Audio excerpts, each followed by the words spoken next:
What are some dark secrets about grocery stores? I worked at a chain grocery store years ago. We had this awful smell down one particular aisle. The manager never wanted to investigate and would just say something must have spilled. She even went as far to have us hang air fresheners on the shelves to mask the smell. Several years later, the store underwent a remodel where aisles were moved. They found a giant rat's nest under the shelving unit of this particular aisle. It was one of the most disgusting things ever. Once they cleaned it out, the smell finally resolved. I worked at a Heath Food Grocery in Florida when I was in college. About 90% of the money the store made was from supplements, not food. The food was to get people to come in and do all of their shopping at one place. Also, we had a semi-secret, cash-only product kept in the back office that was a drink to help you pass drug tests. No idea what was in it, but I sold at least 20 bottles per week. I don't even do drugs and I'm curious about this product. My buddy works at one and he says it's crazy how often giant spiders come out of banana boxes. The only thing that washes a shopping cart is rain. We do haul trash bags in them. Oftentimes the customer trash cans are just mixed because the janitor sure as hell isn't digging out that bottle you threw in the compost. Everything just goes in the dumpster. Most of the time the rewards cards did nothing at the chain I worked at. Worked as a night stalker and checker at a Kroger, and the number one stolen thing was meat. Every night all over the store you find open packages of meat hidden everywhere or just checked under shelves. And to the point above about the animals, don't ever look or get under the shelves. Anything under should be considered lost forever, trust me. Apples can be stored in proper conditions for close to a year and still be sold at the supermarket. So that apple you're buying in May is most likely from sometime the year prior.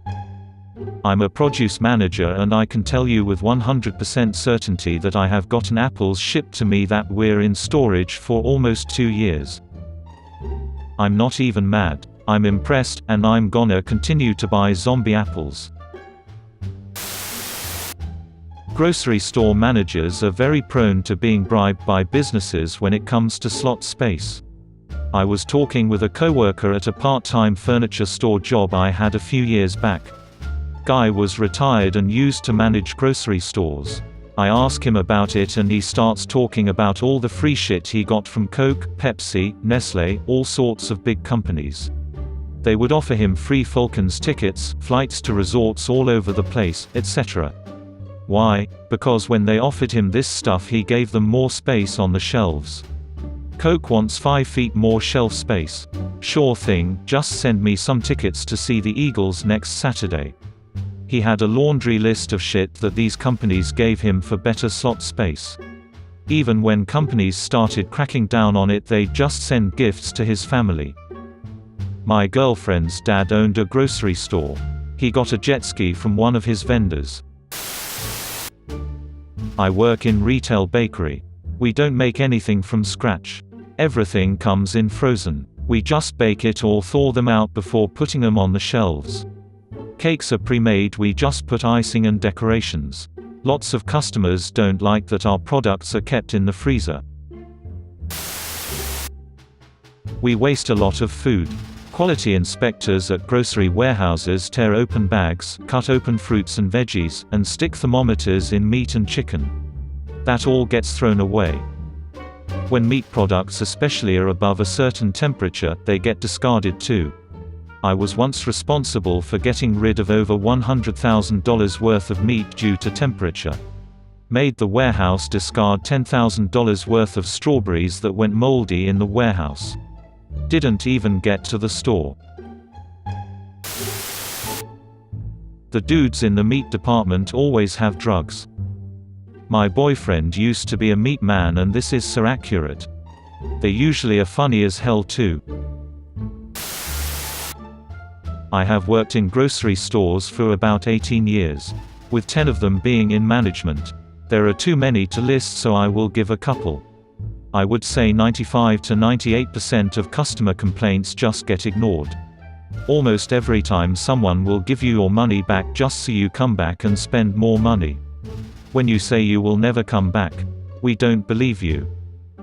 Most grocery stores have a net profit of about 2 to 3%. The really good ones can get up around 10%, although rare. Just think about that. There is a reason you don't see enough registers open when you shop. Labor is the #1 controllable expense.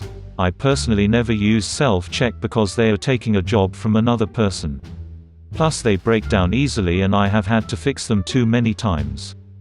There is a reason why things are in specific places in most stores. Like fresh produce right when you walk in, or dairy all the way in the back corner of the store. Ever wonder why sugary kids' cereals are on the bottom shelves? It's so kids see them. There are so many tricks grocery stores use to get you to buy more items. This isn't even the tip of the iceberg.